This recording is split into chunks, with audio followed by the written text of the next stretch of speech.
Thanks for joining us, Coach Skinner. We will now begin with an opening statement before we go to questions. So please go ahead with your opening statement. Well, thank you, and guess I should have prepared for an opening statement, but just got a little bit of sleep last night, and you know, continue to be excited for our program and players and staff for the energy and effort we put in. We started practice on August 4th last year, and obviously a couple different seasons, playing in the fall and then again this spring. But to be still having the chance to work with and coach and be around a special group like this, certainly exciting time for our university administration and the whole Big Blue Nation that continues to support us year in, year out. Thank you. We will now go to questions from the media. Once again, everyone, please use the raise hand function to indicate you would like to ask a question. Our first question comes from Larry Vaught. Hey, good afternoon, Craig. Just kind of wondered what kind of messages and phone calls and all of you had in the last few hours since you got into the Final Four. More than a typical day, yes. That's a great question, Larry, but a lot of really cool, great messages and texts from a lot of my close friends and family and acquaintances and peers and it's very cool to be connected with them and see how excited that a lot of different people are for our family and Kentucky volleyball family, and so it's been a my thumbs are sore. Our next question is from Lincoln Arneal. Hi, Coach. Lincoln Arneal with the Omaha World Herald. You talked a little bit yesterday about what a special experience it is being the Final Four. You've been there as a player, then you were there when you were an assistant at Nebraska. What, from those experiences, do you try to relate to the players and what they can expect in the days ahead? I think one of the biggest lessons I've learned, is that you just have to continue. You have to enjoy it. I mean, I'm not going to tell our players not to be excited and enjoy this deal and try and suppress enthusiasm. That's not what it's about. I mean, we work really hard to get the opportunity to play in a Final Four, so we're going to enjoy each moment we have together and the days ahead. And I think it's important that had long conversations with John Dunning several years ago about staying in character and being yourself. And, we don't need to change or do anything in terms of who we are as people. But respect the game, respect our opponent, and rest. And, just try and be, loose and rested and give ourselves the best chance to play on Thursday. But we're going to enjoy each chance we have together. And then you won a national title when you were at Nebraska, and you're back here. You make your first Final Four in Omaha. I mean, does Nebraska have a special place to you? Oh, for sure. I mean, I wouldn't be, the head coach of Kentucky if I didn't have the opportunity to coach with John, at Nebraska and the success that we had together. And, I mean, John is a winner and has, every stop along his career. And so, certainly gave me a good head start and roadmap to how to build a program. And winning isn't easy, and it's not chits and giggles. It's hard work and it's fun. It's rewarding. But John certainly exemplifies what it takes to be successful and sustain it. Our next question is from Dice Woodson. Deuce Woodson with WLKY in Louisville. It usually takes special teams to get to this far in the season, get to a Final Four in any sport. What makes this team so special to get here, and what are they going to have to do to play in the national title game? Yeah, good question. You have to have a base level of talent. I mean, that's a given. You can't get to this point if you don't have talent. So I'm not even going to talk about that. But to me, in recruiting and in our program, it's not about volleyball. It's about people. And, that's, you're only as good as the people around you, and that's our staff and team and players. And so when you have a group of people that understand that, and you really invest in each other. I mean, every one of our players could care less if they had a great match or not last night. They were all about, how we were going to do on the next point. So that's a special quality that this group has, and we will do everything, to get ready, X's and O's wise, for Washington Thursday night. But it's going to go back to who the people are, and how we connect with each other and how we inspire each other. That's what it's about. Our next question is from John Clay. Craig, I don't know how much of a chance you've had to look at Washington yet, but how does this Washington team compare to the ones you faced in the past, especially the last time you played Washington? Well, I think they're very good, and Keegan and his staff do a great job of getting a new team ready to play each and every year. And whether you lose one player or 5 players, it's still a new team. And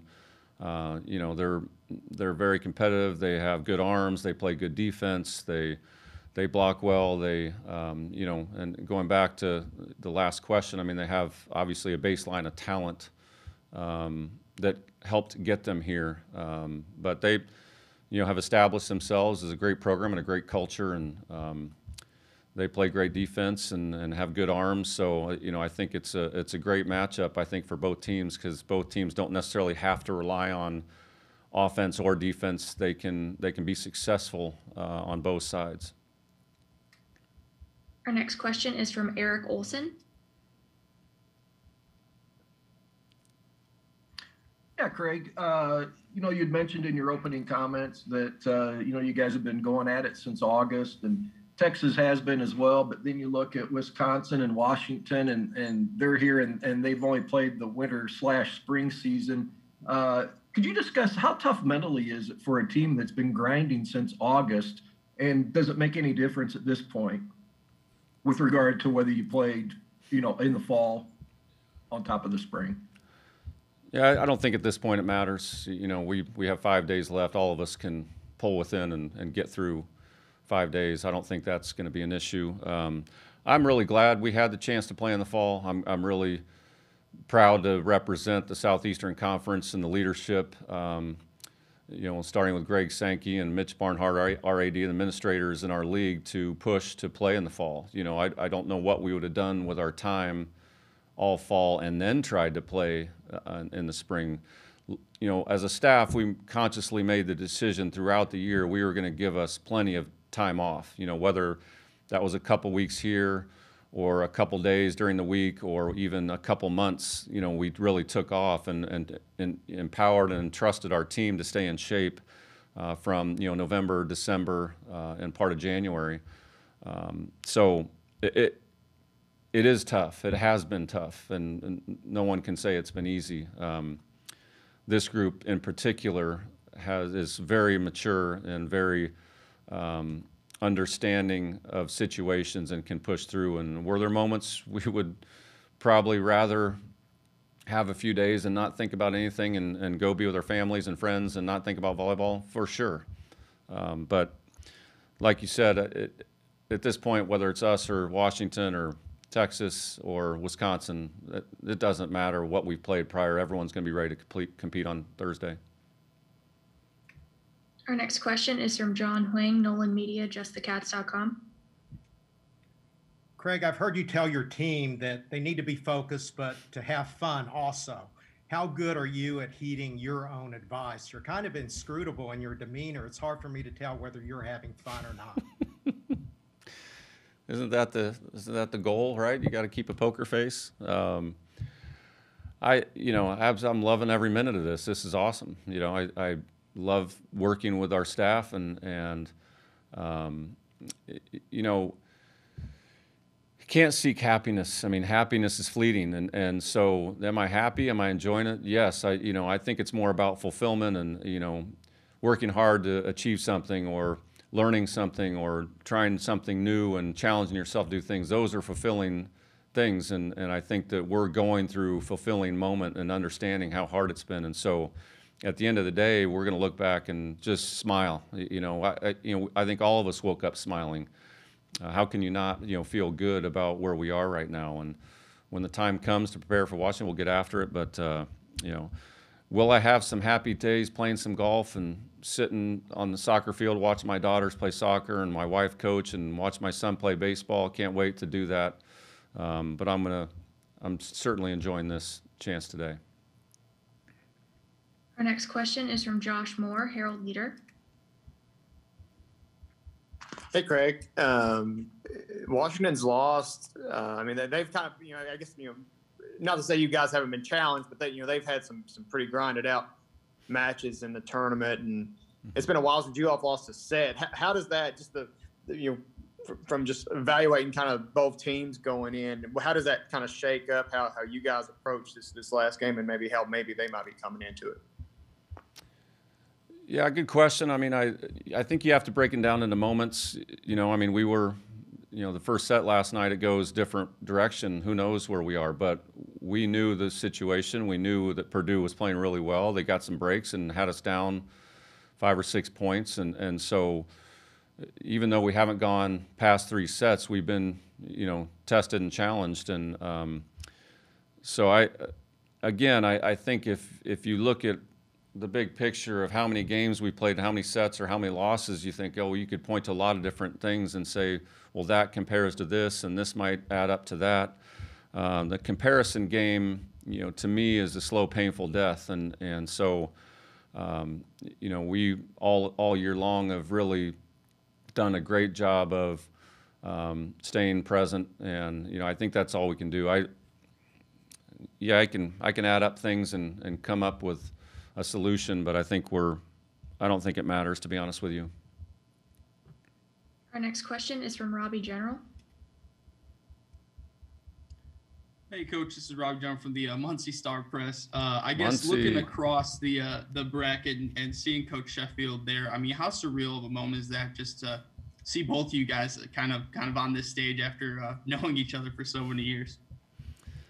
It's a funny story. I mean, Muncie, just 75,000 blue collar industrial city with a cross culture of Ball State University and industry, and it's fascinating. To be honest with you, I mean, 1989, 90, we're sitting in a 1,000 square foot gym coaching JV volleyball together and 8th grade volleyball, and being an assistant to the most legendary volleyball coach in the state of Indiana, and fast forward to now, it's a great story. And I fell in love with coaching in Muncie with Wes Lyon and Steve Shondell and Dave Shondell and Jim Craig, and just a bunch of legendary people that really helped me understand why I liked coaching, why I fell in love with it. And it has nothing to do with winning and losing. Again, it has to do with teaching and people, and it's so much more than volleyball. And I think all great coaches recognize that. And, younger coaches getting into the game sometimes look at it as cool. You can make a living doing it, but, if those are the reasons you get into coaching, it's going to be tough to sustain it. So I think we fell in love with the game and what the essence of it was, late 80s and early 90s. Yeah, have you guys been able to kind of share any messages in the past couple hours or throughout the tournament at all? Oh, congrats, best of luck getting ready and, stuff like that. We're so busy with our own programs and teams, it's not a ton. There's just, I have so many friends in the coaching world outside of, our world, but, you're putting a lot of energy into preparation and your team and just kind of staying calm and enjoying the situation that you just kind of let other people do their business. Our final question for Coach is from Brent Wagner. Yeah, going back to when you left Nebraska for Kentucky, had you had other opportunities to be a head coach, or were you kind of selective? Went through the interview process and was offered a job, prior to Kentucky at the same time, actually, and looked at several different schools and had some interviews and chances. And my wife and I felt like Kentucky was the place that we had a 1-year-old, Sophie, our oldest, and now, and Lexington and Kentucky was the place that we wanted to venture out. And we thought at that point in time, let's give it 5 years and see where we are. Megan was a soccer coach and had soccer opportunities as well. We took this one and haven't looked back. It's been a heck of a ride. We loved every minute of being in Lexington. What made you think you could get the players that you would need there? Well, to be honest, I wanted to be a head coach at a program that similar to the ones I was an assistant at, Wisconsin and Nebraska, where it's the flagship institution of the state. It's attractive for many different reasons. There was one direction to go, it was up. And so we're in the borderline of the Midwest with a lot of great club and high school volleyball. Volleyball in the South has just started to kind of take off and get bigger and bigger. But for me, just walking on campus, walking around Lexington and the state and how beautiful it was and how you felt at home and you felt like people, really genuinely excited for others and wanted other people to do well. And I think if you have that feel when you walk into a campus or place that you know that other people are going to feel the same when you bring them. And I think that has certainly materialized over the years. Thank you, Coach Skinner, for your time today.